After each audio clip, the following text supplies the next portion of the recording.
Hey, and welcome into the Big Ten Huddle. I'm your host, JR. I've got a lot to talk about going on in the Big Ten. Not so many games going on right now, but we do have games coming up that we're going to be discussing in this episode, and also the transfer portal, the mystery, the wonders of the transfer portal. It's so much fun to talk about. I got Zack here, back from his illness, back from his sickness, with us again. How you doing, Zack?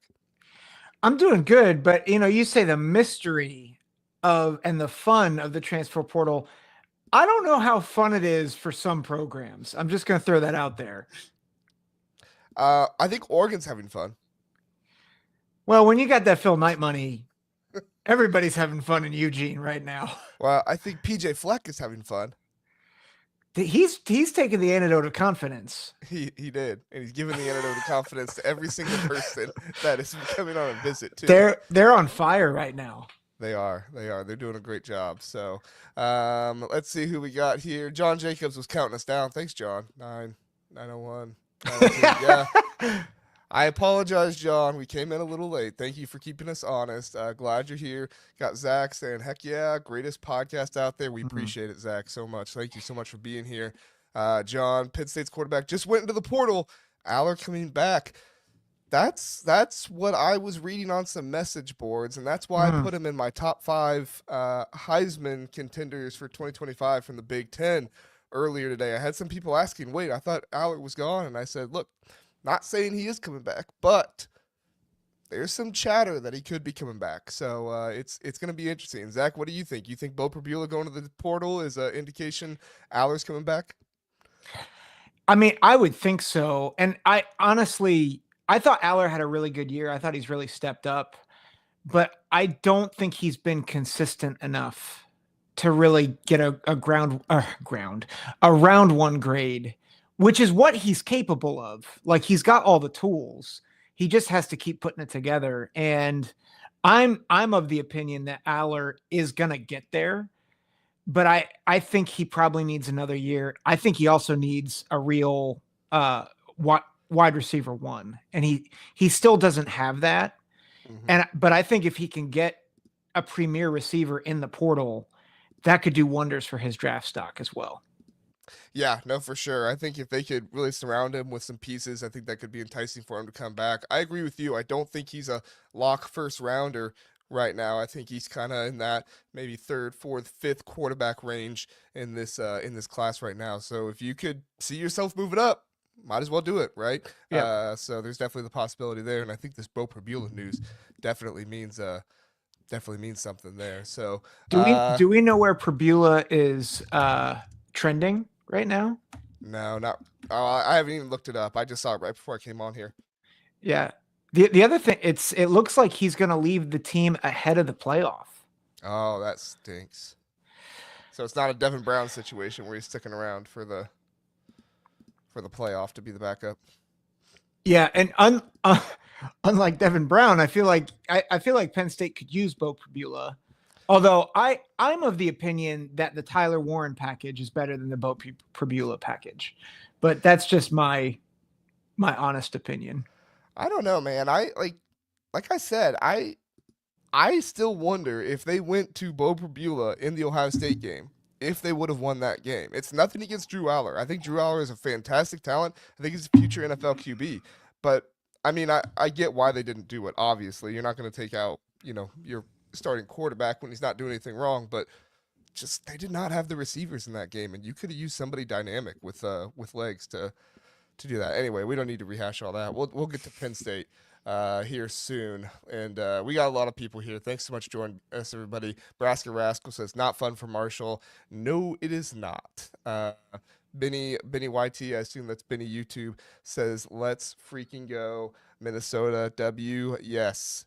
Minnesota's having a great time right now in the portal. Great time. And of course, our good man, Philip here, Luke Altmaier, coming back. That was pretty cool. Did you see him announce that at the basketball game? I didn't. I thought he would, but I think that's Illinois is primed for another good season next year. Like, they had a great year this year. I think their entire offensive line's coming back. Altmaier's coming back. Obviously, losing Bryant hurts. And I think Zachary Franklin's also gone. I believe so. But the whole bulk of their offense is coming back. And I think that bodes well for what Brett Bielema is continuing to build. I think that's. I mean, we joked a little bit about Illinois being a dark horse playoff contender if they had beaten Minnesota. I mean, I think that's on full alert next year for Illinois. Yeah, for sure, for sure. I'm excited for Illinois football next year. I'm with you. It hurts to lose Franklin and Bryant, but I think it's just really going to show us what kind of quarterback Altmaier is. Was he carried by good receivers? I don't think he was. All those receivers were very good, but was he carried by good receivers, or is he a playmaker quarterback himself that can do that? Just cross our fingers he's able to stay healthy. He took some shots this year when he was running around, but that's the warrior he is, and he's going to lay it out there for his team the entire time, and you love to see that. All right, Zach, we got a lot to get to tonight, okay? Listen, everybody, I went ahead and I made a spreadsheet of all of the Big Ten players that are currently committed or predicted to go to Big Ten schools. If you guys would like to see this spreadsheet, I put it in the description of the podcast and the YouTube channel, so you guys can go over there, find that. You guys can get in there and look at it. You cannot change anything, so you won't be able to sort anything, but you can comment. So say you're an Illinois fan and I have none here for Illinois, make a comment if somebody commits and I missed it. And just say, hey, this guy committed. Maybe it's some kicker from an FCS school or something like that. Maybe I missed, and you want him on there. You can go in and you can comment. So I don't have a website. I probably should invest in a website someday, but for now, Google Sheets is going to be our friend. Hey, Google Sheets is great, and it's free. Free. Yeah, we don't make any money off it though. That's the problem. That's fair. So, and I put the 24/7 ratings for most of them over here. Some of them I started doing, then I was like, oh yeah, I should put the ratings in there just to make things better. But can I just say that you take this to the next level? I come on here and I'm like, oh yeah, we'll talk about transfers. And you're like, I got a spreadsheet. I got the ratings. I've got whether it's a commit or it's a prediction. This is why you're the brains of this show, JR. Well, you're the good looks. We need you around for the good looks. Okay, so. That's flattery, and I abhor it. All right, let's talk about some transfer commits. So, Zach, I have probably 3 things here that I think should be fun to discuss. If there's other stuff anybody wants to talk about, please put it in the comment section. I'll be on the lookout for it. If you want to be sure. For sure we see it. Always super chat if you want to do that. I'm not begging for those, but that just ensures that for sure I will see it. But I think the first thing we need to start off here with, Zach, is, Minnesota, they have basically put their they've gotten everybody in the first week of the transfer portal. They have what? 1, 2, 3, 4, 5, 6, 7, 8, 9. They have 9 transfers coming in already. They have 3 running backs, a quarterback, a tight end, a wide receiver, an edge rusher, an interior defensive lineman, a cornerback, a kicker. PJ Fleck is going crazy right now, Zach. What are your thoughts here with PJ Fleck going crazy in the portal? Yeah, he's phenomenal. And it's not just he's getting players, but he's getting guys of need, right? Like they're losing Daniel Jackson, wide receiver. They get Javon Tracy, who is, I think, a pretty good player at wide receiver coming over from Miami of Ohio. You have Justin Wally, I believe, is leaving, who's a really good corner. And they get a good corner in Jalen Bowden coming over from NC Central. They're losing Max Brosmer after this year, which stinks. I think we've both lamented how much it stinks that Max Brosmer is leaving after 1 year, because I think with another year in this offense, I thought he was great this year. I thought he could have even been better, but you go out and get a quarterback out of Georgia Tech. So they're being strategic. They're being aggressive. And I think it almost feels like the PJ Fleck of old. I feel like when he first got to Minnesota, you saw aggressive, you saw assertive, you saw confident. And I feel like what Minnesota has felt, at least on the field lately, has been conservative and kind of methodical. It's certainly felt methodical in the sense of maybe methodical is not the, it's felt well thought out, but also aggressive. And I just think it's it's a really good job by him and his staff to identify needs and then to just go and attack it. Yeah, no, for sure. I mean, I think we are seeing an evolution of PJ Fleck right now, and I think it's for the better. We saw him bring in Max Brosmer. I think he is seeing where college football is kind of going a little bit and how he's going to have to adjust. Obviously he's looking at having a strong run game here, bringing in 3 running backs, but he goes out and he gets Zack. How do you pronounce it? Yeah, Pyron. I How do think you it's pronounce it? Pyron. Yeah. Pyron from Georgia Tech, who I remember he did pretty well a few times when he played. So I wouldn't say he was Max Brosmer level, but still a guy with experience, a guy who's going to come in and be able to pass the ball around, be fairly accurate with it, and do some good things. So I mean, overall, I think this is just PJ Fleck adjusting to the times. You remember last year, he got the Clemson edge from the transfer portal. Like, he's going out and he's getting these guys, recognizing it's important for him to do so. So, I mean, if I'm a Minnesota fan, I'm feeling really good because this isn't going out and buying a bunch of players. Yes, I'm sure their NIL is doing pretty well. They can go out and land 9 players like this. But at the end of the day, this isn't going out and buying, the best of the best talent. This is going out and getting a lot of guys, having them compete, having competition be a part of your team, and saying, hey, whoever's the best guy is going to play. And I think that's a huge thing for Minnesota. So any more thoughts on that, Zach, before we move on to the next? Quantifying sports, he asked a question like, how are they going to handle Taylor and these other 3 running backs? I would imagine that Taylor's still going to be like RB1. But at the same time, I would think that with some of these other guys, you've got good running backs. AJ Turner coming in from Marshall. Cabana was, I believe, absolutely a backup. You kind of buried on the depth chart. But I think speedy guy though, really really fast Yeah. guy in Cabana. So I don't know if he actually did any kick returning or punt returning at Michigan, but he's a guy that has the speed for that. Sorry, go ahead, Zach. Well, I was just saying, like, I think there's a few ways you can do it. One is you have different styles, to your point, like Cabana being a speedy guy. But I think the other thing is I would imagine that, Taylor's your RB1, but he's been hurt. Like, he's gotten injured both of these years, right? Like, he was hurt early in the season this year and then didn't play every game last year. You've got to have running backs who can spell Taylor. And I think they've got a trio here that they can rotate through.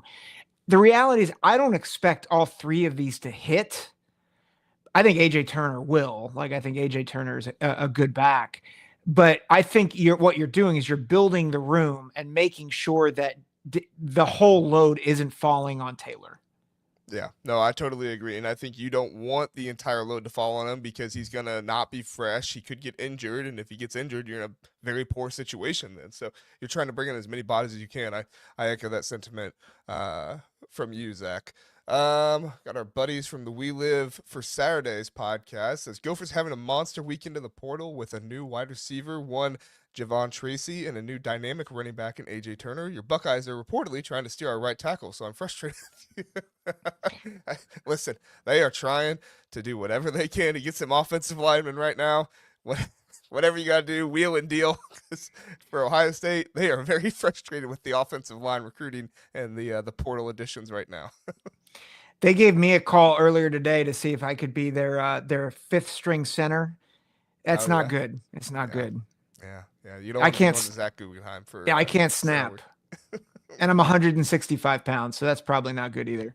Long snappers are kind of skinny though, aren't they?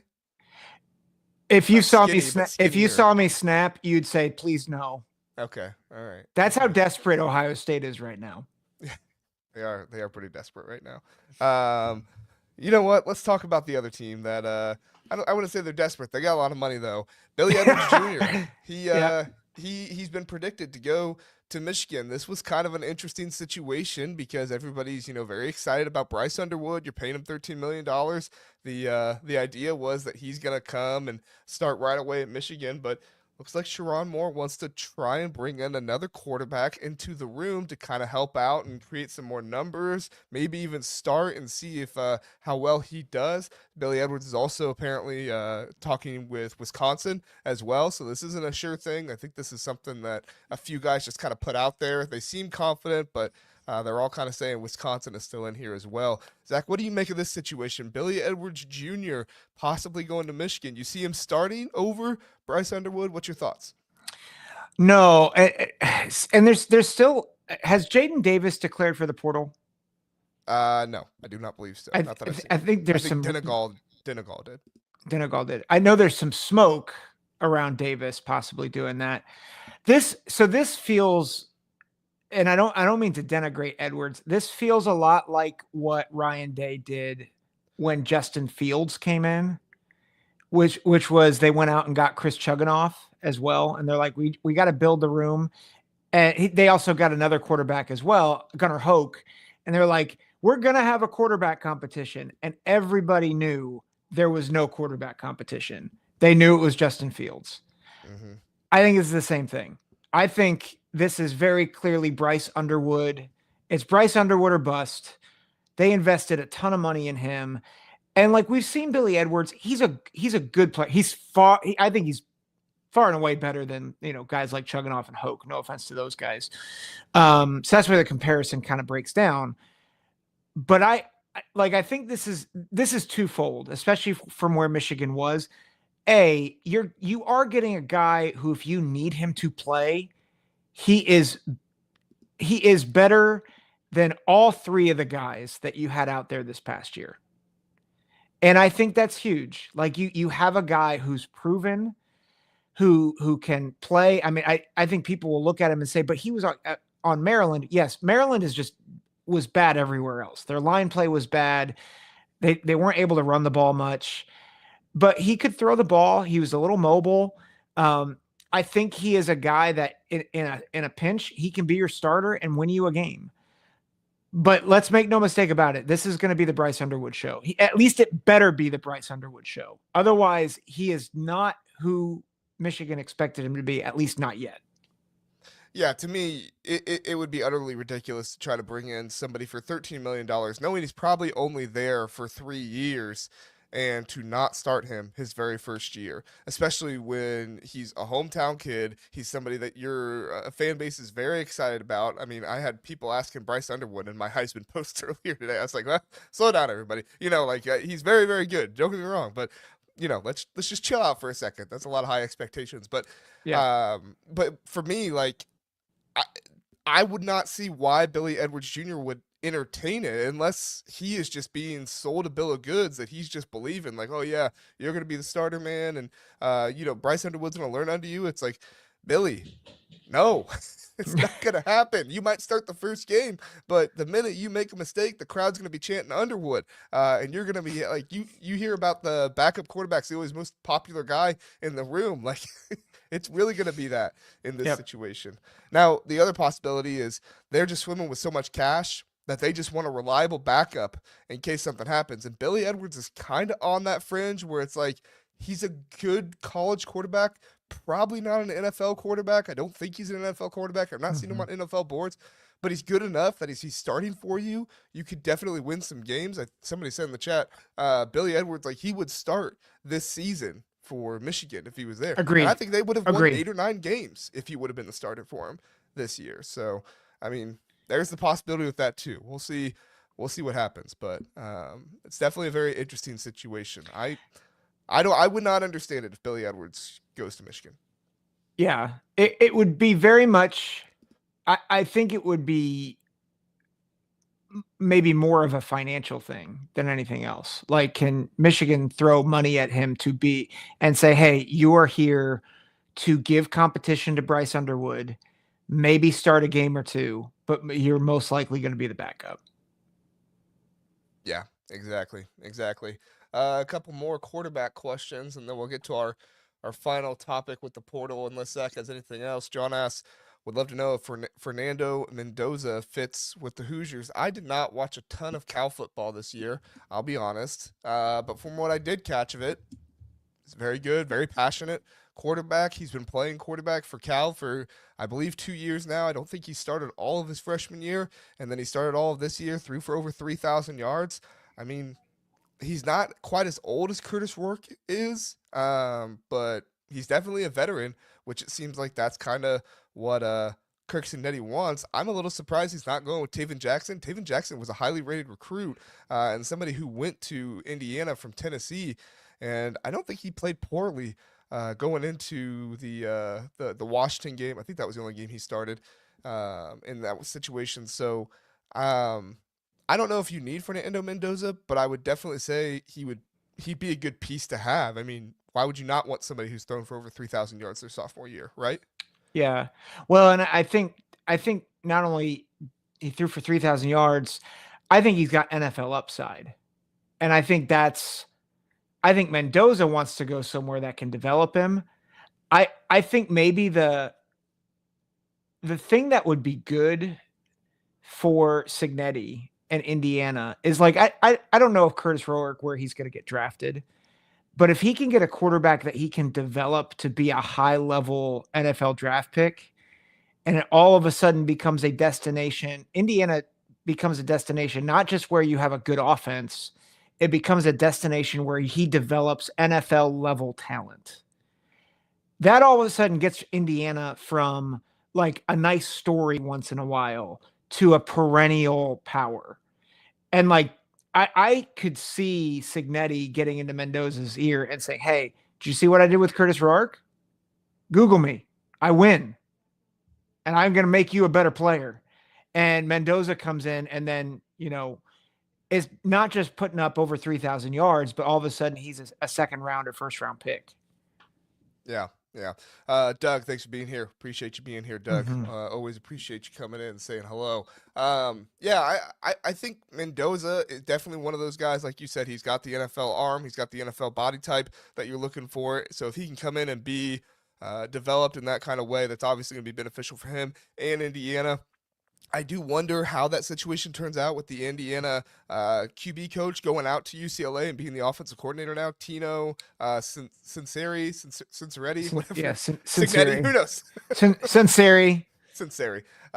So he's going out to UCLA now. So I don't know how that looks at the situation, but it's very, very interesting to think about. So let's see. I lost the other question I was going to get to. I apologize. Zach, what was the other one I was getting to? Oh, Dillon Thieneman, Oregon. Yes. The bags are open, people. The bags are open. And I was just telling Zach this. We're going to joke about the bags are open, but let's be very clear. Like, Oregon has done a very good job, obviously, of getting Phil Knight to open up the checkbook, and he believes in this coaching staff. But Phil Knight is not going to open up the checkbook if he doesn't believe the coaching staff can win, A, and B, that the coaching staff is going to be able to get the recruits and retain the recruits. So, yes, Oregon is in a situation where they have much more money than everybody else, I believe, but I think they've also done a good job of putting together a staff here that is looking to not just coach well, but recruit well too. So, I see some Oregon fans say like, "Oh, it's nothing about money, just great recruiters." No. There's obviously money being played here, but they are great recruiters as well. I'm not going to take that away from them. So, Zach, what's your thoughts here on the Oregon situation, the recruiting, the NIL, and then touch on Dillon Thieneman as well? Yeah, I mean, I think so. Dillon Thieneman fills a need. Like that defensive backfield is going to get pretty thin after this year, and so they needed someone, and they got not just a good safety, but a guy who can be a game-changing safety, right? Like he was the freshman of the year in the Big Ten a year ago. So really good player, can really change that be a game changer in the secondary for them.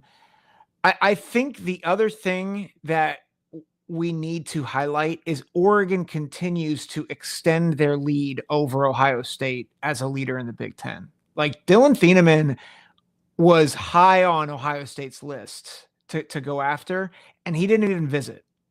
Like he just went to Oregon. And I think that says that speaks volumes to what Oregon has accomplished in year one in the Big Ten, which is they have established themselves as the dominant force. I mean, think about it. Not just with Ohio State. They beat Ohio State, Michigan, and Penn State all in the same year, won the Big Ten, is the number one overall seed, and they did it in their first year in the conference. And they are, I think, continuing to extend that lead, the way they're recruiting, the way they're hitting the transfer portal. And I don't think they're done. Like obviously they're not done. They have a lot of holes that they're gonna have to fill. But I think I think this is a big win for Oregon, and it continues to show their dominance. For sure, for sure. I mean, Oregon definitely needed some secondary help after losing, I believe, most, if not all, of 5 or 6 of their secondary players this season. Yep. So they definitely need the help. And you bring in Dillon Thieneman. I know Dillon Thieneman, did not light everybody up this year with the play at Purdue, but he also played at Purdue. I am going to be interested to see Dillon Thieneman's adjustment, though, to more of a I don't mind insulting Purdue, a normal defense, because they had him playing like 35 yards back off the line of scrimmage. It was insane because Ryan Walters so and he led the team in tackles his freshman year, I believe, or he was right up there as one of the people, and he played 35 yards back from the line of scrimmage. Like, this is Eesh. absolutely ridiculous that, or 25 yards back, one of those two. I might be over exaggerating there a bit, but it was Mhm. very far back, much further back than a normal safety would play. So, how is he going to play an assist? Is he going to play closer to the line of scrimmage? Is he going to be somebody who is really that deep safety most of the time? How's he going to do in man coverage? He really didn't do all that much of man coverage at Purdue, at least that what I saw. Maybe somebody could correct me and say he did a lot more this year, but it's going to be interesting to see him kind of put himself into a new defense. Now, be very clear. I'm not saying he can't do it. I believe in Dillon Mhm. Thieneman. As an Ohio State fan, I wanted Dillon Thieneman bad. He's a very good player. But overall, I am interested to see how is he going to transition, especially so far away from home because he's from Indiana. Like his two brothers, I believe, played at Purdue and graduated from there on the football team. It's just this situation with Ryan Walters and everything was such a mess that he had to move on. And yet, he has an NFL career obviously, and he wants to try and make the best of that. So Yep. I don't blame him at all. I know there's some Purdue fans that are mad at him, saying like take down his All-American banners and stuff like that. My only thing I'd say to that is don't suck, and you don't have good players leave. So Yeah. Yeah. I mean it's really I understand the frustration for sure. And I think there is reason for optimism in West Lafayette. Like I think Barry Odom coming in, I think he's a good hire. I think he has a good amount of experience. I think he's going to return like to that offensive philosophy that we've been kind of saying, hey, Purdue, you gotta be who you are, right? Like don't try to shift so hard the other way with a defensive minded coach. Um, but I think whenever there's a coaching transition, you have to realize that players, especially in the current landscape, there's a lot of uncertainty. And so like Dillon Thieneman, like Barry Odom can say all he wants about the change and the trajectory of this program, but the reality is all he's seen has been failure in the first 2 years, and you have no idea what Barry Odom is going to bring. And so I don't like it either. I wish kids would stay and that they would really honor their word. But I don't think you can blame Dillon for the circumstance that he's in, especially, you know, this season was abysmal. I mean, it was not just bad. It was like I don't know, one of the worst seasons. this was one of the worst seasons I've ever seen a Big Ten team play. I mean, Yeah, just straight up. like it's it was embarrassingly bad. And if I am a top level player on a team like that, where they don't show any improvement, and at times it felt like any effort, and just poorly coached in every position, like why Yeah. would you stay? I will just say this. Let's not forget Northwestern a couple years ago, 1-11. Pat Fitzgerald gets in some trouble, fired. David Braun, 8 wins the next year. Now I know that was in a different Big Ten, but I'm just saying, let's not completely count Purdue out yet. Let's give Barry Mhm. Odom some time. He doesn't have anybody from the portal yet, but let's give him some time, see what he can do. I'm not predicting an 8-win season from Purdue by any means. I didn't predict an 8-win season by Northwestern that year, but yeah, I definitely think we need to look and see that there are possibilities of being able to turn things around in this new age of the transfer portal and stuff like that. Especially Yeah. if you're able to get some guys in your team to stay and get better. Now, not a lot of guys are staying, so I understand that, but still, Let's see what happens. So, all right, Zach, let's take a break really fast. I need to go drink. If you guys don't know, I'm still feeling a little under the weather from Thursday, so I'm going to let Zach do a lot of talking when my voice runs out and stuff. But we will get through it tonight. If I cough, I would do my best to try and mute so that way you guys don't have to hear my cough in the mic.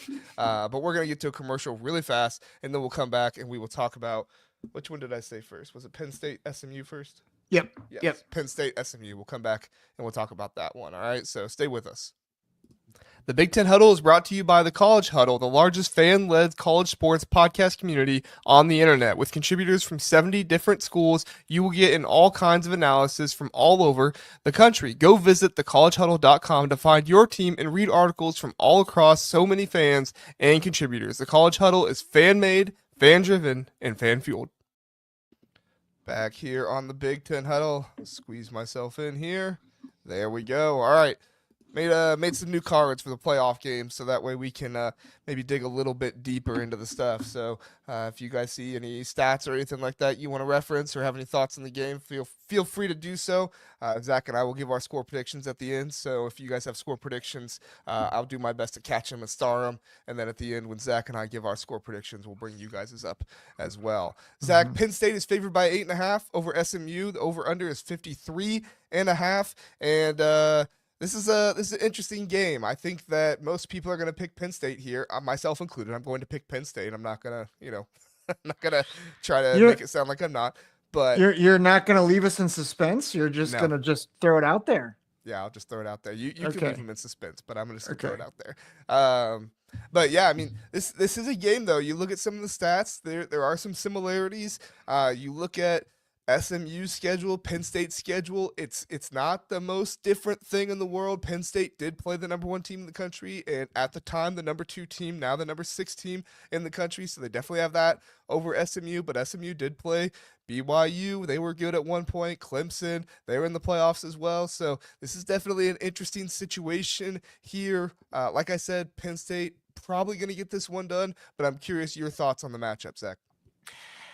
Yeah, I mean, I think at first blush, I think it's easy to think, this is not an easy Penn State win, but a comfortable Penn State win. I would urge people to go back and watch the ACC championship game, because if not for a couple of turnovers, SMU was the better team. Like, they outgained Clemson. I thought they were more explosive than Clemson. I thought Clemson, they had a really good first quarter. I think they were up 21-7. And then I think it was, let me do math, 24-10 the rest of the way. And Jennings at quarterback, he's not the most accurate quarterback, but he's explosive. He's dynamic. He can throw, he can run. He's got playmakers. And this is an offense that I think can really stretch you. So I think Penn State's defense is really good, but we saw against Oregon. Oregon's offense is phenomenal, by the way. So I'm by no means am I saying SMU is better than Oregon, but SMU can do things like Oregon. They have personnel that can exploit you. And so I think anyone thinking this is going to be an easy win, I would just caution you. This is a spot where I don't think Penn State is so good that they are immune from an upset here. I think SMU is better than people are giving them credit for. And I think a big reason why is because of the schedule. But if you actually watch them, they're explosive. Defensively, I think they're pretty stout. And again, you look at the Clemson game, they held Clemson to 320 yards. A lot of their points came off of turnovers and special teams. And so, caution. If you're a Nittany Lion fan, caution. Because this is a good Mustangs team. There's a reason why they're in the playoff. Yeah, I mean, they had a good season. I don't believe they had a ranked win this year, so but they definitely played some ranked teams. They played them very close. Clemson won by a field goal. I believe BYU won by either a field goal or a touchdown. And that one, I think that was like the very first game of the season. So it's hard thinking back to that one. But yeah, I think that this is going to be one of those games where Penn State, if they just play their game and play mistake-free football, they are going to win this one. This is going to be one of those games where if Penn State just allows SMU to make the mistakes, right? I'm not saying that SMU is a bad team by any means, but SMU has been known for making a lot of mistakes this year. They've not done a great job in the turnover margin. They are a team that has a ton of penalties this year. There's another team that we'll talk about here soon that has a ton of penalties as well. But in like this is a situation where if Penn State can do what they are supposed to do, just pass the ball well, don't turn it over, which that's not been something that Drew Aller has done a great job of this year. Against USC, he had what, 3 picks? Now I know one of those was, or was it 2 picks? I know one of those was like a Hail Mary type pass at the end of the half. So, but still,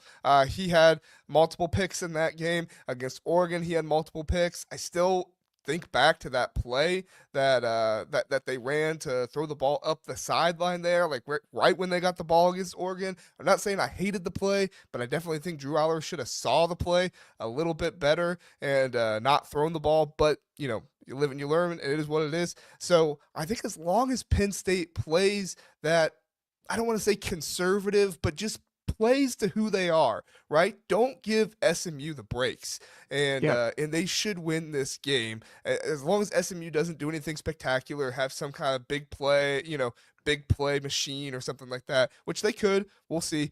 But overall, Penn State just does what they're supposed to do. Drew Aller takes care of the football. They utilize Tyler Warren the way they're supposed to, and this should be a game Penn State comes out of here with a touchdown or 2 win.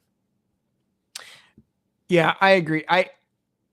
Weather will be a factor in just the fact that it's cold, but it looks like it will be clear. It looks like it won't be super windy. The thing I'm actually really curious about, Zack, should be snow. Really, I'm seeing no precipitation. Okay, I read an article earlier this week that said 90% of snow. Well, Apple's saying otherwise, but Apple, my wife doesn't trust Apple. She trusts AccuWeather, so maybe the AccuWeather report we'll is. To bring up AccuWeather later. Yeah, there we go. It's hard. Like, and so someone brought up the crowd. Like, can SMU handle the loud Happy Valley crowd? There's 2 things I'm concerned about. One, the way that tickets are being distributed. I'm not sure how what the percentages will be on the crowd, like if it'll be 80-20, 85-15, something like that. But it's a noon game. It's not going to be a night game. So I know that, James Franklin will say he wants whiteout energy, but it's not going to be a night game. And the other thing is which is just a travesty. Like, Penn State has been screwed over so many times by the noon game. Yeah. So for them to get the noon game once again, like, sorry, I know we probably don't want to make the entire segment about that, but it's just completely ridiculous. Yeah, it's no bueno. The other thing too, students are home, so you don't have I don't know what the student environment's going to be like, the student section's going to be like, but that's a big part of what makes that atmosphere crazy is the student section. But it's past finals. So I am curious to see what the crowd's going to be like. I still think it'll be loud. I still think it'll be raucous. But I think that's a similar concern I have for Ohio State is I think a lot of people were assuming that these home playoff games would be massive advantages. I'm not sure they're going to be massive advantages. I think the way tickets have gone, I think the way that the CFP is taking a little control, creative control, I thought the advantage would be more stark for the home team, and I'm just not convinced it's going to be as stark. I mean, I think you have the advantage. I'm not saying you're wrong here. I'm just, offering a bit of a counterpoint. I do think the advantage lies in one of the things that people don't talk about the most when it comes to the advantage of playing at home, but you have your home routine.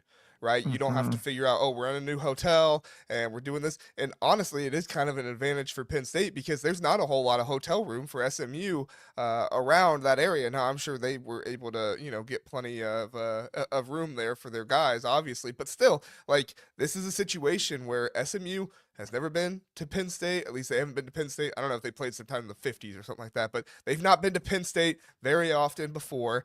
This is a situation where Penn State is going to be at home, going through their home routine. They're going to have most of their home crowd, even if some SMU fans decide to flock there and stuff. They're still going to have most of their home crowd there. And this is going to be a situation where I think James Franklin's going to be much more comfortable. I think James Franklin has struggled a little bit on the road because you can see him get a little tensed up. You can see him get a little, agitated with the road environment and stuff. And it happens to almost every coach. I'm not saying it's anything special to James Franklin, but I mean, it happens to Ryan Day all the time. Don't get me wrong. I'm not. Trust me, I know what it looks like. But this is a situation where even though, yes, maybe the home environment won't be exactly the same because the college football playoff committee, or not the committee, college football playoffs are coming in and telling them they have to do certain things, even though there are going to be a good number of fans from the other team there because the allotment of tickets and stuff like that, there still is the standard home advantage of you get everything the way it normally is for you. You're comfortable. You can focus on the game. You don't have to focus on packing. You don't have to focus on, where's my family. You don't have to focus on all that stuff. You just focus on being there, playing your best. And I think that really fits for Penn State. So, Zach, why don't you give us your score prediction, and then we'll do the other people's in the chat, and then I'll give mine. Go ahead. So I think it'll be lower scoring. I think it's going to be really close. I have 24-23 Penn State. Wow. All right. You have it very close. Let's see. John Jacobs has Penn State 33, SMU 27, so he believes it will be close as well. And then John's has Penn State 35, SMU 21. Interesting. Philip says, oh, sorry. Not that I don't want your comment up there. I was just trying to get Philip. Penn State 28, SMU 13. Don't know how to say your first name. Alyssa Gray, Penn State 24, SMU 20. I apologize for saying your name wrong. I'm terrible with names. Zach, I am going to go with a bit of a lower scoring one in this one. I do think the weather is going to impact it. I think that Penn State's going to do well in this one. I'm going to go with 28-20. So not super low scoring, but low scoring enough. Nobody's going to be in the 30s or anything like that, Yeah. Because I think we're going to see a lot of these playoff games get up into the 30s. You see a lot of top 5 matchups, top 10 matchups. They kind of go that way where they get up into the 30s a lot nowadays. I think this will be one that stays below that. Another one here, SMU 26, Penn State 10. Wow. Blowout for SMU. Watch out. I do think that is very possible if SMU hits a couple of big plays early and then Aller presses. I do think that's on the table. And I'm concerned about that for if I'm Penn State. Like if Penn State comes out tight and SMU hits a couple big plays early, that's a recipe for disaster, I think. Yeah. Philip says if it's cold, could be higher SMU player. Cold spread. I apologize. Spread could be higher. SMU players have probably never played in the cold. Are we overvaluing the cold, Zach? Do Big Ten fans overvalue the cold and other people not playing in it as much? I'm not saying Philip is here. I'm just asking in general. Yeah, I mean, I think the biggest problems with the weather is wind and precipitation. And so if it's not windy, like cold sucks, right? Like it hurts when you get hit more. But the real problem is things that disrupt your timing and rhythm. And so wind, precipitation, like those are the two things that I think are really, really rough. I think cold, like, I don't know, like I'm not sure where SMU is in terms of Texas, but there are places they're in Dallas. So, I mean, it can get cold, but certainly not 28 degrees, which is what it'll most likely be around kickoff. So, but I mean, they've probably played in the 40s. Like it's not the same, but it's not, I don't think it's going to be a massive factor. I think cold situations like this are bigger factors at the beginning of games than they are kind of throughout the game. I definitely think weather plays a factor, especially for a team that's not used to playing in it. But I think most players have enough of adrenaline and have enough excitement for a game, as long as you're not playing like, FCS Southwest or something like that, right? Like Yeah. if you're playing a big game, I think players are inherently competitive enough that they get up for these big situations. They get excited, and sure, there might be a bit of a shock factor for some teams that come in and play in the cold for the first time, but I think it probably wears off around halfway through the second quarter, if not the beginning of the second quarter. So that's what I've kind of always thought, but we'll see. We'll see. All right. Thank you so much, everybody, for the score predictions there. We are going to do our next game, and then we'll hit a commercial. And so if you have score predictions for Indiana and Notre Dame, get those in as well. I will star those, and we will have those as well. But, Zach, this is a game, Indiana, Notre Dame. Notre Dame's favored by 7.5. You and I, when we both did our predictions initially without much thought about the game, we just kind of picked them real quick. We both picked Indiana in this game, thinking that there is a good chance that Cignetti could kind of figure things out. And Notre Dame has not played a whole lot of prolific passing offenses, and that could be a damper on Notre Dame here. However, you are looking at similar stuff with the weather. So is the weather going to impact Indiana's passing attack? We just had that conversation, so you can refer back to that for our thoughts there. But overall, I think that this is a game where both teams haven't played the toughest schedule in the world. Indiana lost their big game to Ohio State. Notre Dame won their big game against Texas A&M. Now Notre Dame lost probably one of their worst games to Northern Illinois, and Indiana has just destroyed every single team that came to them that was unranked, other than Michigan. So I mean, this is a kind of a really interesting situation here, Zach. What's your thoughts on this one? I think honestly, it's really hard to figure out just how good Notre Dame is. Sagarin has them rated as the number 1 team in the country. And I think many people would say they're the hottest team in the country, and they're the team you don't want to play. And like, I tend to agree with them, but then I'm like, man, but who have they played? And I know that that's the same argument as Indiana, but I'm like, Indiana's played Ohio State and Michigan, which I know Michigan's not great, but their defensive line is great. And that game could have been more in favor of Indiana, if not for a couple of key drops by Elijah Surratt. So I think I am just – I'm not sure what to make of Notre Dame. Like, how good are they really in the trenches, right? Even the Texas A&M game, like Texas A&M's 8-4. Like, I know they went to Texas A&M, but it was also when Connor Wagaman was still the quarterback, and he was not good. And so you had a non-functional offense that they played at the beginning of the year. You have an upset loss to Northern Illinois, and then you have a bunch of teams who are like 8-4 or worse that you beat up on. Or, name Navy and Army, who like are good. They're a good group of 5 teams, but I just don't know what to make of them. And I think they're one-dimensional, but that one dimension's really good. Like, they run the ball maybe better than anybody in the country. And, Jeremiah Love is a stud running back, right? I think he's averaging close to 7 yards a carry. So like, I think they're dynamic. I think they're talented.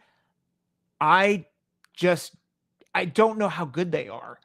And I think you combine that with my questions about Indiana, and I'm like, this feels like the most I have the most questions about this game. I feel like the one thing that's clear, and I don't think Indiana fans are going to like me saying this, I think the team that has the best shot against Georgia is Notre Dame, because I think Notre Dame has the edge, at least to some degree, on the lines. And I think they can run on anybody. You think Notre Dame can run on anybody, you said? Yeah. I think Notre Dame can run on anybody. I mean, Riley Leonard definitely makes that running attack incredibly potent, right? I mean, to be able to run the ball with your the quarterback and have a star running back like they do in Jeremiah Love. I don't think Indiana really has a punisher on the defense that can kind of make Riley Leonard think twice about running. Obviously, you can always get the play like what happened to Will Howard in that Michigan game where, which it was not targeting.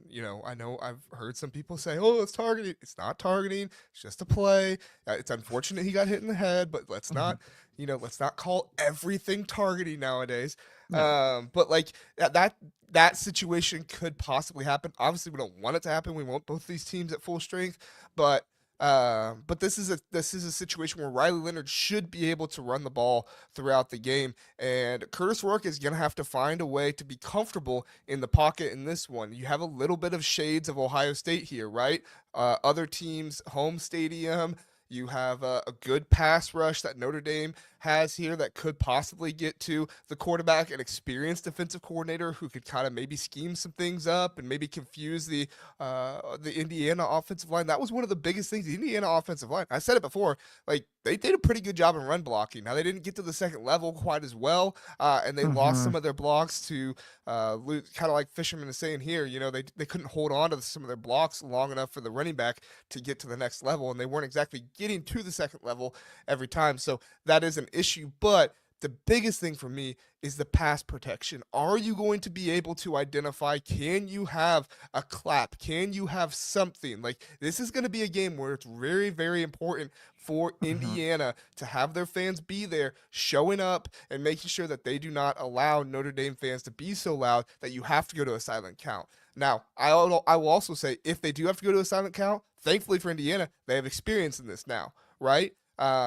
When you get to a silent count, I'm sure most people know this, but if anybody doesn't know this, when you get to a silent count, the way that you hike the ball is everybody on the offensive line looks at the ball. Even the tackles, they look at the ball. The way you counteract that is right before the ball is snapped, you run your blitzers up to the line of scrimmage, and then that way the offensive line has no idea where the blitz is coming from. You can also line your edge rushers up further outside the tackles, so that way they're trying to react by turning their head over to find the edge rusher, right? Because they're trying to look at the ball. It's a huge factor if you cannot figure out how to have a silent count that works well, and if you're not able to have a well-trained offensive line to look for the blitzes and stuff and maybe fake some silent counts. So I know that's kind of, football 101. Some of you were like, JR, we didn't need that explanation. I apologize if you didn't, but I wanted to make sure if anybody did. But anyway, that whole situation, I think Indiana is in a better spot here. And like I said before, anytime Notre Dame has faced a potent passing offense, they have struggled. Brendan Morrison is not in that secondary anymore. They don't have a shutdown corner. Now, they still have a good secondary, don't get me wrong, but they don't have a shutdown corner in Brendan Morrison anymore. And as much as you talked about with the Indiana wide receivers throwing the fade and stuff like that to him, they couldn't do that. To me, the biggest thing here is not just the line of scrimmage for Indiana, but pass blocking. Can you figure out how to pass block? Can you figure out the tendencies of this Notre Dame defense that's going to be trying to get after the quarterback as much as they possibly can? And can you throw the ball? We saw USC do it. We saw Louisville do it. Both those teams did it, and did it. Was it Louisville? It was Louisville, correct? Louisville. Yeah. Louisville. We saw both those teams do it, and they gave Notre Dame a good fight. Now, Notre Dame outscored them, but this is a situation where Indiana, they have a pretty good defense. I mean, their rushing yards per game, opponents' rushing yards per game, you look at it over there, it's first. Only 70 yards. I mean, the next closest team is like 83 yards per game. Again, Indiana, not played the best schedule in the world. I get it. But still, they stopped Ohio State. Ohio State had less sack-adjusted rushing yards than Indiana did in that game. So this is a team that can stop the run. And if they're going to be able to figure out how to stop Riley Leonard and throw the ball well, get the offensive line to pass protect, Indiana very well could win this game. To be fair, Ohio State can't really run the ball right now. So, well, that's true. But I think that it's an interesting thought, because I think Notre Dame's strength is Indiana's strength, right? Like, so it's strength on strength. You've got, I think, one of the best, if not the best, rushing attack for Notre Dame. You have the best running defense, rush defense by the numbers with the Hoosiers. And I think that's key. I appreciate you bringing up the crowd, because I am of the opinion that I don't think this home field is going to matter at all. Like, I think Indiana Hoosier fans, this is the most excited they've been maybe ever about their team. And this is not a long drive. I think it's a 2-hour drive for them to get to South Bend. It's not far. They're going to go. They can literally travel there and drive back that same night. It'll be a late night, but they can literally do that. And so I would not be shocked if it's like a 60-40 split, because it's an easy drive there. And I think that's going to really help Indiana in this game. I agree. All right, let's get to some score predictions. I will give mine. We'll go through some of the chats, and then Zach will let you give yours last this time. All right? Okay. Listen, when I did it for Penn State, I picked Penn State with my heart. It didn't work out well for me. Now, I think that game was closer than people anticipated, and I think I made a lot of good points in that one, and people were surprised a little bit by Penn State playing so well.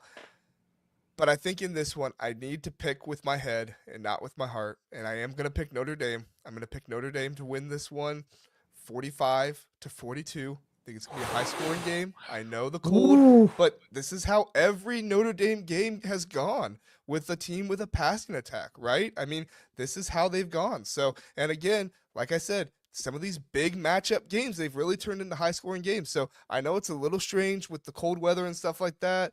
You think they'll be lower scoring, but I think both of these offenses are going to keep scoring. I think they're going to be a lot of big plays in this one, and I think Notre Dame is eventually going to come out on top. But I would not be surprised at all if Indiana wins this game. All right, let me do some chat scores really fast. All right, I started some people twice. I apologize. John said Indiana 31-28, so he's lower scoring than me, but he's got Indiana winning. Sam has Indiana 24, Notre Dame 17. John says, trust me on this one, Indiana 24, Notre Dame 21. Philip also has Indiana. Wow, everybody's picking Indiana in this one. Do you know how many Indiana fans are in the chat, John? I know. I already brought John up. There we go. Indiana 38, Notre Dame 20. Boy, you have no idea how happy that would make me. I like Indiana. I cannot stand Notre Dame. That would make me so happy. Yeah. Zach, what's your score prediction? So I came in thinking I would pick Notre Dame. Are we going to reverse here? I am going to reverse. No way. You were the Indiana hater all year. I know. I hated them so much that I've been openly rooting for them everywhere. John's calling a bluff. Said Zach's going to pick Notre Dame. No, he's actually going to pick Kent State. If you don't know, it's no, not Kent. With us yeah, and John. Yeah. I'm going to go Indiana 38-27. I think Indiana's efficiency is going to be a major factor in this game. And I think, we talked about Xavier Watts, who's a really good safety for Notre Dame. But I think something that Notre Dame does not have, and you brought it up, and I'd forgotten that they don't have this, is Benjamin Morrison on the outside. You know where Notre Dame loves to live is those back shoulder fades. Mm-hmm. Ohio State has long as they have time in the pocket, as long as they protect Rourke long enough. Sorry, go ahead. And I think Notre Dame's defense is good. I don't think they have the caliber of defensive line that Ohio State or Michigan has. I think they will have time, and I think they will be able to run a little bit to get at least enough of play action that they will be able to score. And I think they'll get enough stops with Notre Dame that it's going to be a 2-score lead all night. And I think that actually gets Notre Dame out of their game. I think Notre Dame should be favored. I think Notre Dame is probably the better team. But the pathway for victory for Indiana is to get up early and then force Notre Dame out of their game plan. Because if you get Riley Leonard in a place where he has to throw, they're not going to win. And I think that's what's going to happen. I think Indiana's going to shock Notre Dame early. They're not going to be surprised. They have played better teams than Notre Dame. And I think Indiana's going to shock the world. Better teams or better team? Well, I'll say they played a better team in Ohio State, and I think they played a far superior defensive line in Michigan. Okay. All right. I do think that Notre Dame's experience with their defensive coordinator, I forget his name. Is it Golden? Is that his name? Al Golden. Al Golden. Yeah. I do think his experience in this one is going to be important. Now I know I just picked Indiana to score 42 points, so like, but a lot of these games come down to, can you get a stop at the end of the game? Can you stop an offense? Can you get the pressure to make a stop when you need it the most? And we'll see if Notre Dame can get it. Like I said, I really want to pick Notre Dame, but I feel like the smart pick. I really want to pick Indiana. You want to pick Notre Dame? No, I don't want to pick Notre Dame, but I feel like the smart pick is Notre Dame. But maybe I'm wrong. You guys are all picking Indiana. So listen, I would love nothing more than to be wrong on this one. Listen. Well, I guess I would love to be wrong if I picked Tennessee to beat Ohio State. More on that soon. Sorry, go ahead, Zach. I was going to say, Philip is accusing me of sucking up to the chat. I am. It's fair. But I do think they're going to win. It's okay. Our Penn State friends have accused me of that multiple times. John says, what happened to Morrison? I forget exactly what the injury was, but he got injured. What was it, week 3 or 4 or something like that? And he's been out all season long. So, yeah, it's really unfortunate. So, all right, Zach, let's hit a commercial really fast, and we'll come back. We'll talk about Ohio State. How's that sound? I don't know how I feel about it, but sure. Okay. All right, everybody, we'll be right back. Home Field is your go-to destination for premium collegiate apparel with a passion for comfort and a flair for vintage design. Home Field brings you gear that is comfortable and stylish. With over 150 colleges to choose from, Home Field digs deep into the archives, uncovering forgotten logos, iconic mascots, and legendary moments to create one-of-a-kind apparel. Use my code TBTH for 15% off for new customers, or use my link in the description. Back here on the Big Ten Huddle. Hey, like and subscribe. We appreciate it. Forgot to say that last time. Helps us out. Got a couple of new people that I don't normally see in the chat. We really appreciate you all being here, even if maybe you're not in the chat and you're just watching, on your TV or something like that. Do whatever you can to hit the like button for us. That really helps. And if you're not in the chat, send us a comment afterward. I do my best to try and go through the comments as much as I can, but we definitely appreciate that. So, all right, Zach. Ohio State, Tennessee. Can I just say, like, for everybody that was wanting the SEC to come up north and play a Big Ten team, like, this was the worst possible option for this. You have, like, one of the best rushing teams in the nation in Tennessee, and you have Ohio State, which is, like, the most southern, spread it out, finesse team. I want to call them finesse. I think that gets used a little too much. But, like, they have really good wide receivers. They're not, like, a ground and pound team. I think, they kind of want to be that this season. But, like, for the narrative of, like, the SEC coming up and playing a Big Ten team in the cold, like, you could not have had a worse matchup for this. Right. Well, it doesn't get, like, Tennessee gets cold, man. Like, it does get cold. They had snow the other day, I believe.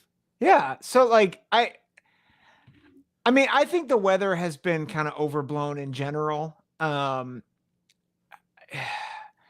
The reason why I said I'm not sure how I feel about it wasn't because of the commercial. It's because I don't know what to make of Ohio State, and I feel like I know what to make of Tennessee. And I think that's actually the narrative in my mind is I'm like, I think Tennessee knows who they are, and I don't think Ohio State has any idea who they are. You don't think Ohio State knows who Ohio State is? Right. Yeah. It's like, what kind of team do you want to be? I don't think Ryan Day knows what kind of team it is. I think the team knows. Like, I think the team, that's my biggest struggle with this Ohio State team. I think the players are good. I think the players know, the players are aware. I don't think the coaches, not even really all the coaches. I just don't think Ryan Day does. I think Ryan Day is caught up in making the season about him. I think that he played a concussed quarterback against Michigan because he didn't trust his He didn't trust his backup, and he just tried to run the ball up the middle with a fifth string offensive line versus one of the best interiors of probably the best interior defensive line, one of the best defensive lines, period, in the nation. And it was like, what in the world are you doing? Now, Yeah. later on, we understand because Will Howard was missing, wide open players downfield because he was concussed. I almost, for sure believe that. I know he had one good drive, but like if you ever had a concussion, it's not just like one ringing headache the entire time. It's different bouts and like stuff like that. So I'm not gonna get into concussion like I did, explaining the the silent count and stuff. But I mean, this is just a one for Ohio State where they should win this game. They are the more talented team. They have the better defense. They have an offense that is efficient. Their like season total numbers aren't great because they run like 60 plays a game. Now that is part of the reason why their defense is so good because they do slow the game down. Mm-hmm.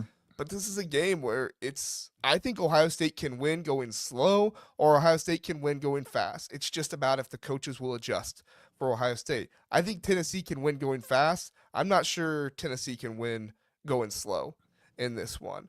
So for me, Tennessee really needs to try and dictate this game by going fast, using tempo on offense, and hoping that Ohio State doesn't use tempo on offense. Because if you've watched Tennessee this year, they have a really hard time with tempo when they're on defense. So much so that they are one of the primary teams that will just like have a player randomly get shot by a sniper and go down in the middle of the field, which I don't know how they'll handle that in this one. Obviously, they don't actually get shot. It's just like they fall down and fake an injury, but it's going to be really interesting. So. I don't know. What do you think about the fast play of Tennessee and the slower play of Ohio State? Yeah, I mean it's interesting because I loathe Ohio State's slow play because I think it takes away from their ability to feature their playmakers. But the problem is they don't feature their playmakers enough anyway. So I can understand to some degree trying to slow the game down if you have a dominant running game. Problem is, ever since they lost Seth McLaughlin, and really ever since they lost Josh Simmons, they've not been able to run nearly as effectively, it has been a 5-year trend under Ryan Day. And you're talking about one of the best defensive lines in the country. They're going to try to take away the run. I think they will take away the run. I think at that point, Ohio State has to throw. And I think if you're going to force Ohio State to throw, then I think Ohio State in a lot of ways has to play with tempo. But that's going to be, again, it's going to be hard. And again, on paper, you're like, oh, Ohio State should win this game. I look at Tennessee. I think they're stout up front. Ohio State's receivers, I think, can handle the defensive backs. Like, I think there will be open one-on-ones all day, every day. Somebody's going to be open. The problem is, does Ryan Day actually trust his guys enough on that side of the ball? I think the other issue is, I think Ohio State's defense is good, but I think they get into ruts, especially against really talented running backs. Dylan Sampson's going to be arguably the best running back they faced all season. And he will wear them. It's him and Caleb Johnson, I think. Yeah. And I think Jordan James is up there. Nick Singleton's up there too. Right. Yeah. I think Sampson and Johnson are featured more. Is kind of what I was getting at. I guess if you want to talk about skill, Jordan James is up there too. Sorry. Yeah. Yeah. But I think Dylan Sampson, like he's the type of back, and he has an offensive line, and he actually has a quarterback and receiving core that I think can support him. That just watching Tennessee a little bit, just what they can do, it reminds me a little bit of, and it's not the same style, but Troy Smith and the 2005 Ohio State offense, not in 06 where Troy Smith won the Heisman, but you have a young quarterback in I can't say his name. Nico Imaleva. Uh, Imayava. Imamayava. Imamayava. Is that how you say it? Imayava. Whatever you say. Imamayava. Something Um, like that. so Somebody's going to try to spell it out for us in the chat, but yeah. still not going to get it. Nico. We're just gonna call him Nico. Nico. I, Nico, I think he's hot and cold. He's inconsistent, but when he's hot, he's really hot. And I think when he's cold, he's pretty cold. But they have young receivers, but they're explosive, right? Like I think Thornton, McCoy, like they don't have statistically, they don't have great numbers, but part of it is they don't throw a lot. They don't throw a ton, but Thornton is averaging nearly 26 yards a catch. Like he's an explosive. Iamaliava. Iamaliava. Iamaliava. I have said Okay. it right so many times just watching football, but for whatever reason, I get and I Get know on the people show. usually say, "Oh yeah, you sure you did say it right?" But I got on the show and I'm like, "Okay, pressure time." Yeah. So again, I'm just terrible with names. I apologize. I'm not trying to disrespect anybody by saying Yeah. their name wrong. Yeah. But I say it to say I think Tennessee has the firepower, but I think where people get caught up with Tennessee and being like, oh, they're not as good, is they're inconsistent. But if they put it together, even with a really good defense, I think Tennessee can really sting them. And I think to Alias Gray's point, whoever hits the most explosive plays, I think is going to win this game. Well, I mean, I don't know about you, but I think Tennessee is probably more prone to hit the explosive plays than Ohio State is, because I think Tennessee's more willing to go after them, right? I mean, Will Howard has never thrown for more than 5 deep balls. Those are throws of 20-plus yards in one game this season. And the games he's done it have been like Purdue and Marshall and bad teams against really good teams like Penn State. And I know they aren't really good, but they have NFL talent, so I'll give them credit. Michigan, against teams like that where it's a pressure cooker situation, Ohio State didn't have a whole bunch of big plays, and that's how they got to 38 points against Indiana. They had special teams plays that helped propel them to do that. So they're going to need more of that special teams play if they want to get themselves to a higher point total. And for me, that's one of the biggest factors in this game is Ohio State's special teams going to come back and do better, or are they going to play like they did against Michigan? We can talk all we want about Ryan Day and his terrible decision making and all this stuff with the game plan, and I think that he obviously deserves a lot of flack for that. But let's not forget, the Ohio State punter in that game punted it less than 30 yards one time, which set Michigan up for a 4-yard drive and a field goal because their kicker can kick it 57 yards for a field goal. Ohio State's kicker has never attempted, at least at Ohio State, I don't know what he did before he was at Ohio State, but at least at Ohio State, he's never attempted a field goal of longer than 50 yards. And in that game, he missed 2 that were somewhere between 30 and 39. I think it was a 34 and a 37-yarder. And so, if Ohio State can rely on their kicker to get them points, this is going to be a game that favors Ohio State. But if Ohio State continues to struggle with punting, if they continue to give up long punts to the other team, I think it was the Michigan punter had a 70-yard punt or something like that pinned Ohio State inside the 10 when they were inside their own 20 or something. It was something crazy like that. Maybe it was 80 yards. I don't remember. But it was a super long punt.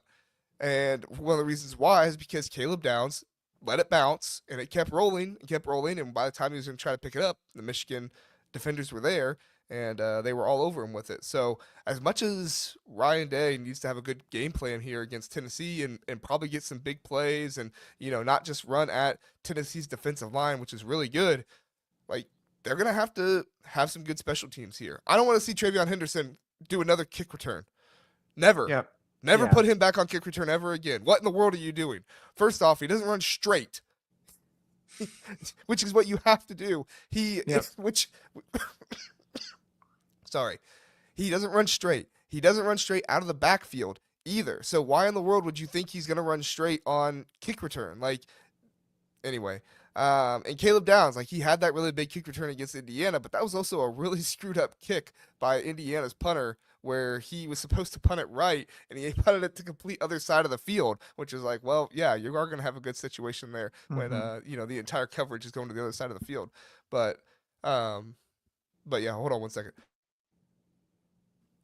Sorry. I will say just one more thing though, because I think I saw Gray here disagreeing with me in the chat, and I think I didn't make my point exactly clear about the tempo. When I was saying that Tennessee would do well with tempo, I meant like their offense, I think, would go well with tempo because every time Ohio State's defense has seen tempo this year, they do not rotate the defensive line. Yeah. And eventually you are going to get those big plays from Dillon Sampson because Ohio State is a very good run defense. But late in the game, we've seen it years and years and years now against Michigan. Ohio State gets worn down. They don't substitute their defensive line enough, and they especially don't do it against tempo. So even if Tennessee can have tempo in the running game, it's going to benefit them. And they've done it this year on offense. Now, it's not always been great. I think they're used to it, though. But and then on the other side of the ball, Ohio State has to utilize tempo because for the same thing I said, Tennessee's defense does not do well with tempo. Like I said, they've done a little bit of the faking injuries and stuff like that this season, which again, I still don't know how that's going to be addressed here in a game like this, but that's kind of what I was getting at. So I apologize if I didn't explain that correctly there. Zach, give us another thought or two that you have, and then we'll get into some score predictions. Yeah, I mean, I think one of the other things that's interesting in this game is which team can sit back in zone in like a too high shell to kind of mitigate those explosives, and which team can't. I don't think Ohio State will be able to do that as much, whereas I think Tennessee will, because I think Ohio State's offensive line injuries are well documented. You have two potential first rounders, or at least two high-level starters, two All-American caliber players that are out on that offensive line. Ohio State's reshuffling, and that's just not something you want to hear going into a matchup with a team that has a really good defensive line. So if I'm Tennessee, like I'm sitting back and I'm saying, hey, if you can run the ball on us, but if you can't, we're just going to sit in cover two. We're not going to let you throw deep, and we're going to make you rely on intermediate. We're going to make you go down the field, and we're going to make you force you into mistakes. And I think that's what is kind of the book on Will Howard is make him play until he makes a mistake. And like, I think Will Howard's been very good aside from the Michigan game. I thought he played his best game against Oregon. But I think that's where the explosive plays come in for Tennessee versus Ohio State. Like, I think they are going to make sure that no one gets behind them, despite the fact that I think Ohio State has the better receivers. I think that advantage will get mitigated in this game. And so even though I think they can beat those guys one-on-one, I think you will see a lot of 15 to 20-yard gains by Ohio State receivers. I think they will try to target Emeka Egbuka quite a bit in this game, especially because he has not been featured much at all the past several weeks, with the exception of Indiana. I think he will be targeted. I think Carnell Tate will have a lot of targets.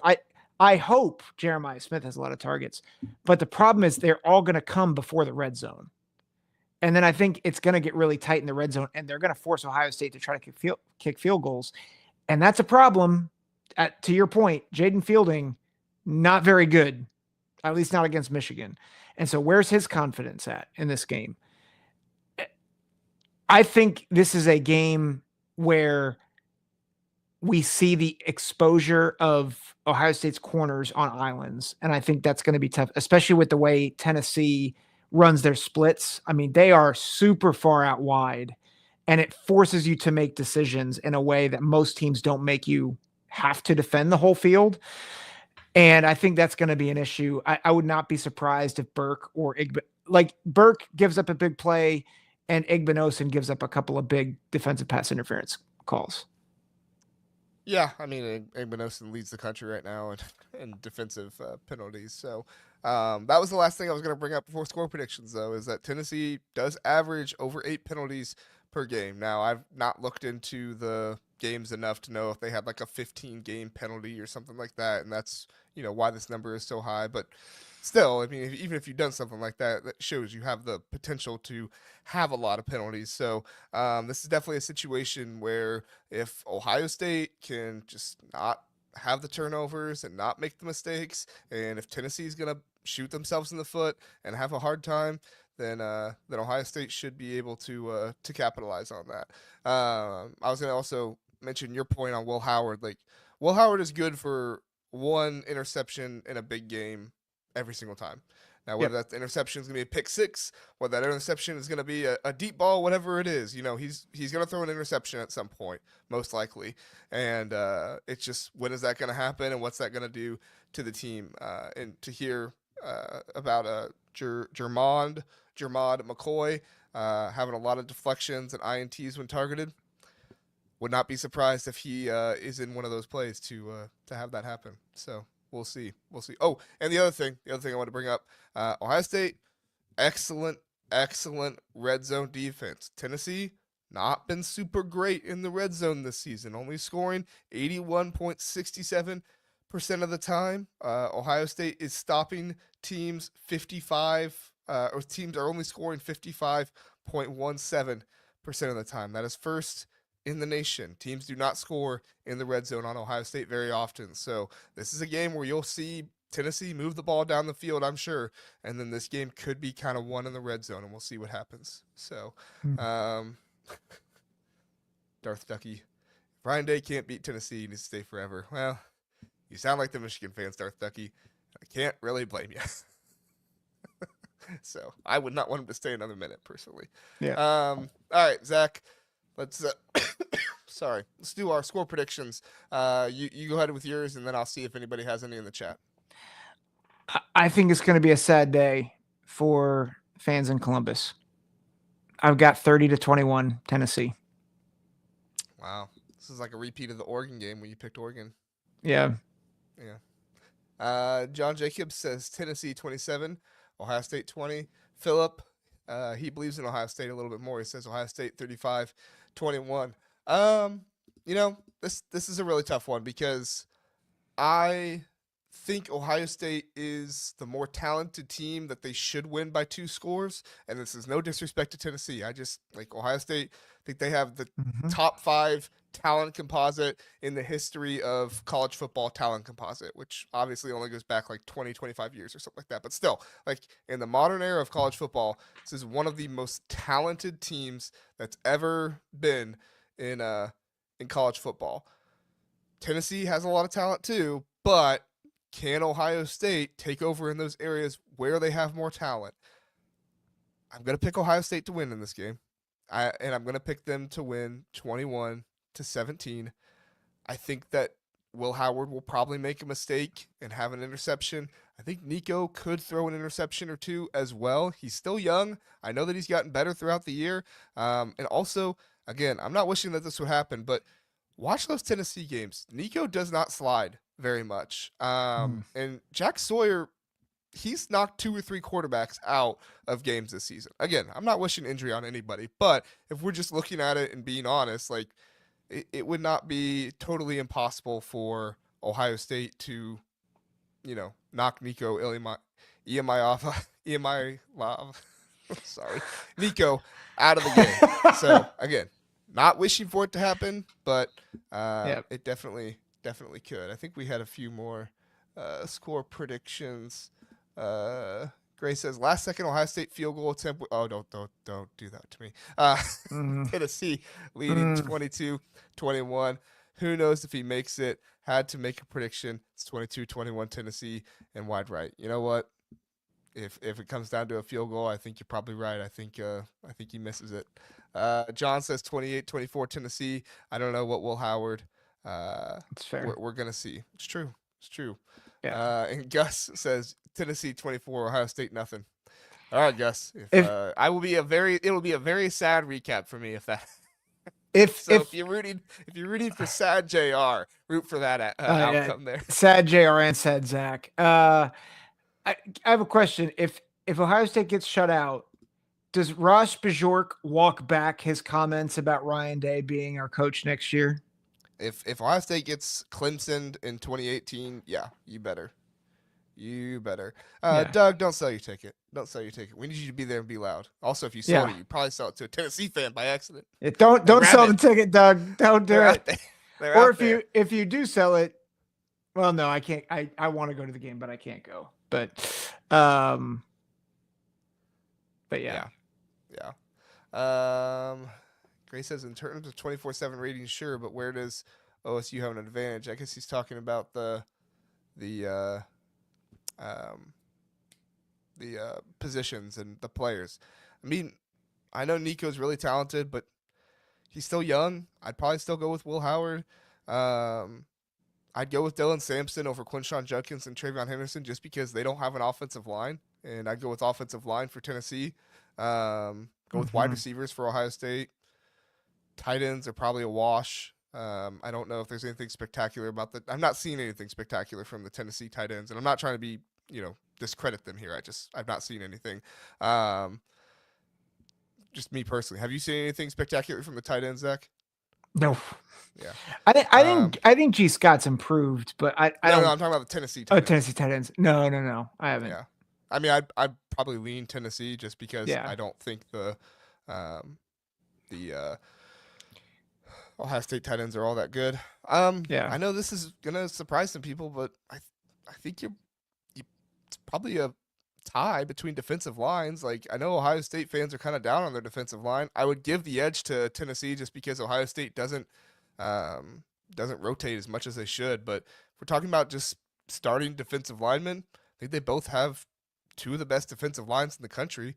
And Ohio State's done that a really good job of stopping the run this year. So I know people are kind of down on them. And then Ohio State linebackers, I'd probably go with them. And then secondary, I'd probably go slightly in Ohio State. I think the corners for Tennessee are probably better, but I think the safeties put them over the top to have them there. So yeah. But that's my thoughts. So Tennessee defensive line is 8 NFL guys. Yeah, Ohio State's defensive line is 8 NFL guys on it too. They're deep. They just don't rotate enough. So I mean, Katie McDonald, you get into a goal line stand, Katie McDonald's gonna stop it. Like, he's had a high percentage of doing that this season. Tyreek Williams is gonna be a first rounder. Ty Hamilton's probably gonna be a third or fourth rounder. Like, Jack Sawyer, JT Tuimoloau are gonna be second, first rounders. Yeah. Again, I'm not trying to disrespect Tennessee at all. I just think they both have really good defensive lines. Yeah, I think the biggest problem, and this is what I would say with Tennessee's, I think Tennessee and Ohio State both have a lot of NFL talent. I think the biggest problem for Ohio State right now is not talent, it's coaching. And so even how those defensive linemen are utilized, not just with not just with rotation, but even sometimes the way they're lined up. I just think some of the I wonder if some of their technique is antiquated with and I know that's Ohio State line there. Yeah. Well, I know that there are some people that are Larry Johnson truthers. And I think he's been a great coach for a long time, but I don't think he's innovated and I don't think he's adjusted. And I think there's other things behind the scenes too, but yeah, he's definitely not been innovative enough. So he'll be retiring in the next few years, and Ohio State fans will remember him fondly for Chase Young and Joey Bosa and Nick Bosa, but Jack Sawyer and JT Tuimoloau, we're not the dominant pass rushers Chase Young and some of those other guys were. So so we'll see what happens. All right, Zach, I think we did a good job here. Anything else? No, there's a few comments I want to get to, but I'm gonna be better for it and not say anything. So, but I appreciate everybody in the chat. It's fun yucking it up. I do want to point out, John Jacobs, you asked if the Big Ten Huddle would stop if Ohio State loses. No. We are the Big Ten Huddle. We are not the Ohio State Huddle. And we get a lot of compliments from people saying that, they know we're Ohio State fans, but we do a really good job. I mean, we just talked about Michigan's quarterback for, longer than we talked about Devin Brown and stuff like that. So, I mean, Yeah. I go out of my way to try and make sure I don't. And some Ohio State fans hate me for it. They tell me they don't watch the show because we don't talk Ohio State enough. And that's fine. I get it. But start calling you Kirk Herbstreit. Yeah, don't call me that. Yeah, I'm not out here saying that. Not out here saying that a away game to Tennessee would be better than a home game at Ohio State. Yeah, no, yeah. Great. There we go. You guys have great patter and coverage. Thank you so much. We appreciate that. Thanks, man. Great. I appreciate that. So, is this first time being here? You're very good. We appreciate it. Thanks. So, Philip says JR puts in the work to make a good show. Honestly, it's one of those things where we probably could have like a show 5 days a week, but I just, my OCD brain of like everything has to be good would not allow for me to do it that often. I mean, we did do 5 shows a week, but there was also 2 power ranking shows in there where I didn't do hardly any prep. I just made the graphic, and sometimes me and Kent wouldn't even talk about the power rankings. So,